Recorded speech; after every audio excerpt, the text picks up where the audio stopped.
di zaman Utsman bin Affan, maka orang-orang datang banyak. Orang-orang datang banyak. Kemudian mulai orang-orang pergi ke pasar-pasar. Akhirnya Utsman berijtihad untuk membuat azan pertama, azan kedua. Azan pertama di hari Jumat dikumandangkan sebelum masuk waktu salat. Yang masuk waktu salatnya pas azan keberapa? Kedua, ya. Sehingga dikumandangkan di pasar-pasar, agar orang-orang yang bekerja di pasar bersiap-siap. Karena kalau mereka tidak seperti kita dahulu, ya. Mereka tidak punya jam. Mereka saking sibuknya mungkin tidak perhatikan pergerakan matahari, kapan masuk waktu Jumat mereka tidak perhatikan, sehingga kalau tiba-tiba dikumandangkan azan, mereka terburu-buru sehingga khawatirnya tatkala menuju masjid terlambat, belum sempat mandi. Dan ini pernah dialami oleh Utsman. Utsman dia sendiri pernah terlambat datang ke masjid, ditegur oleh Umar bin Khattab. Umar bin Khattab waktu itu yang berkhutbah. Utsman terlambat. Bisa jadi Utsman membuat azan pertama dan azan kedua ini agar orang-orang tidak terlambat sebagaimana dia pernah terlambat. Dan ini ijtihad Utsman. Ijtihad Utsman ini disepakati oleh seluruh para sahabat, maka menjadi sunnah, azan pertama, azan kedua tatkala hari Jumat. Dan Nabi SAW telah bersabda, alaikum bisunnati wa sunnati al-khulafa'ir rasyidin al-mahdiyyin min ba'di. Ya, wajib bagi kalian mengikuti sunnahku dan sunnah para khulafa'ir rasyidin, terutama sunnah yang diijtihadkan oleh Umar. Ya, Nabi mengatakan dua, sunnahku dan sunnah khulafa'ir rasyidin. Berarti berbeda dengan sunnah Nabi, paham? Saya ulangi, Nabi mengatakan alaikum bisunnati wa sunnatil khulafa'ir rasyidin. Hendaknya kalian berpegang teguh dengan sunnahku dan sunnahnya siapa? Khulafa'ir rasyidin, Abu Bakar, Umar, Utsman dan Ali. Berarti mereka punya sunnah-sunnah yang Nabi tidak kerjakan. Sunnah yang baru, ijtihad mereka melihat situasi dan kondisi. Tatkala Utsman berijtihad membuat azan pertama, azan kedua yang Nabi belum pernah melakukannya, disepakati oleh para sahabat, tidak seorang sahabat pun yang protes. Maka ini merupakan ijma'. Kenapa Nabi tidak mengumandangkan azan pertama, azan kedua? Karena zaman Nabi sahabat masih sedikit. Orang-orang tidak begitu banyak, kesibukan masih sedikit. Setelah itu Abu Bakar, kemudian Umar, puluhan tahun berikutnya. Kemudian Utsman, di zaman Utsman ya baru kemudian diadakan azan pertama, azan kedua, karena masyarakat sudah banyak dan pasar mulai besar ke sana sini, orang mulai sibuk dengan dunia dan macam-macam, maka perlu diingatkan. Dan oleh karenanya di Al-Haramain ya, di Mekah dan Madinah masih tetap menjalankan sunnah ini. Mereka mengumandangkan azan pertama, azan kedua, termasuk Masjid Nabawi dan Masjidil Haram. Azan pertama, azan kedua bedanya setengah jam. Karena fungsi azan pertama adalah untuk mengingatkan para pedagang bahwasanya sebentar lagi akan masuk waktu salat. Makanya kalau azan terlalu dekat 5 menit kurang manfaat waktunya, kurang manfaat fungsi azan pertama. Azan pertama itu berfungsi kalau jaraknya berapa? Kira-kira setengah jam. Oke lah 15 menit, tidak ada masalah. Yang penting begitu mereka mendengar azan pertama, mereka siap-siap. Waktunya tutup toko, waktunya pulang, waktunya mandi, waktunya beres-beres, waktunya pergi ke masjid.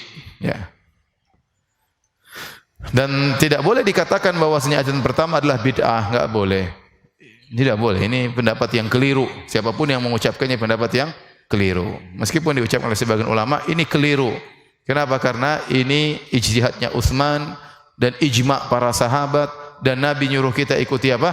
Utsman radhiyallahu anhu, ya. Maka ini adalah sunnah yang barang siapa yang ingin mengerjakannya silakan, yang enggak juga enggak apa-apa. Ya. Tapi kalau dikerjakan oke, setengah jam sebelum azan Jumat dikumandangkan azan. Ya, agar orang siap-siap, dan inilah yang dilakukan di Al-Haramain, di Masjid Haram dan Masjid Nabawi, dan juga dikumandangkan di masjid-masjid kampung. Ya, karena saya tinggal di Madinah lama. Di masjid-masjid kampung dikumandangkan azan pertama. Azan pertama baru azan kedua. Dan bisa jadi Utsman mengambil hal ini dari kias kepada azan subuh.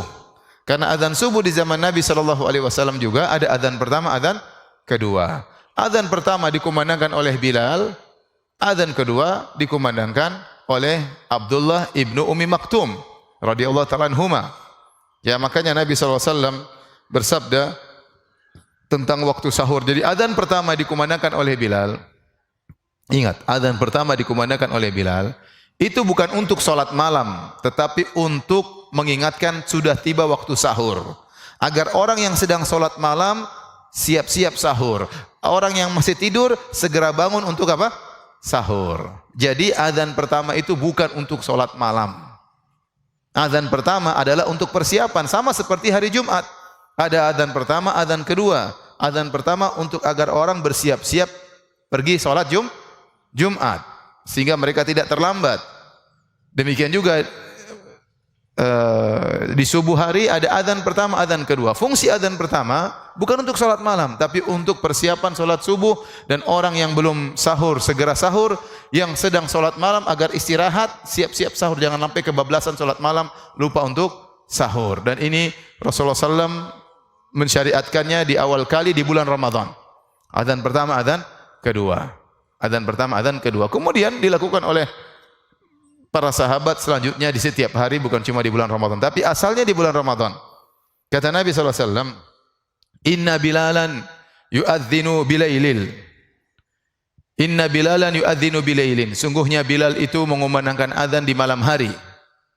Maksudnya belum terbit fajar. Liyuqidha naimakum. Agar orang-orang yang tidur bangun. Wa yarji'a qa'imukum, dan agar orang yang sedang salat selesai. Agar orang yang sedang salat apa? Salat malam selesai. Fakulu washrabu, maka makanlah dan minumlah kalian, itu sahurlah kalian, hatta tasma'u adzana ibni Ummi Maktum, sampai kalian mendengar adzannya Ibnu Ummi Maktum, yaitu adzan kedua. Fa innahu la yu'adzinu hatta yatlu'al fajru. Sungguhnya Ibnu Ummi Maktum itu tidaklah mengumandangkan adzan kecuali setelah terbit fajar, Dari sini antum tahu bahwasanya fungsi adzan pertama bukan untuk salat malam, ya. Untuk apa? Kata Nabi, liyuqidha naimakum, agar yang tidur bangun untuk siap-siap sahur. Wa yarji'a qa'imukum, dan yang sedang salat malam berhenti untuk sahur. Makanya jarak adzan pertama, adzan kedua juga tidak terlalu jauh. Setengah jam oke. Tidak terlalu jauh. Seperempat jam juga masih oke, karena fungsinya seperti adzan pertama Jumatan dan adzan kedua Jumatan. Fungsinya untuk mengingatkan saja. Oleh karenanya pendapat yang benar yang diucapkan as-salatu khairu minan naum bukan adzan pertama tapi adzan kedua. As-salatu khairu minan naum itu bukan adzan pertama tapi adzan kedua. Dikatakan as-salatu khairu minan naum, salat lebih baik daripada tidur, maksudnya salat subuh. Bukan salat malam. Maksudnya salat subuh. As-salatu khairu minan naum artinya salat subuh lebih baik daripada tidur, ya. Karena yang menjadi fokus dalam syariat salat subuhnya. Ya. Karenanya sebagian masjid mengucapkan taswib as-salatu khairu minan naum di adzan pertama itu keliru. Yang benar adzan pertama tidak perlu pakai apa? As-salatu khairu minan naum, karena pembicaraannya bukan tentang salat malam. Dan fungsi azan pertama bukan untuk salat malam. Karenanya Nabi mengatakan waliyarji'a qa'imukum, agar yang salat malam berhenti siap-siap sahur. Yang benar azan pertama di subuh tidak perlu mengucapkan as-salatu khairu minan naum, dan azan kedua tatkala salat subuh baru mengucapkan apa? As-salatu khairu minan naum, dan ini yang dipraktekkan di Masjid Nabawi dan Masjid Al-Haram, ya. Faham? Nah, dari sinilah kata para ulama, kemungkinan besar Utsman bin Affan menganalogikan, mengkiaskan bolehnya untuk adzan pertama, adzan kedua karena ada keperluan sebagaimana salat subuh. Maka Utsman bin Affan pun membuat adzan pertama, adzan kedua, dan itu disepakati oleh para ulama, ijma' para sahabat, dan itu perintah Nabi, ya alaikum bisunnati wa sunnatil khulafa'ir rasyidin. Ikutlah sunnahku dan sunnah para khulafa'u ar-rasyidin al-mahdiyina min ba'di, yang mendapat petunjuk setelahku.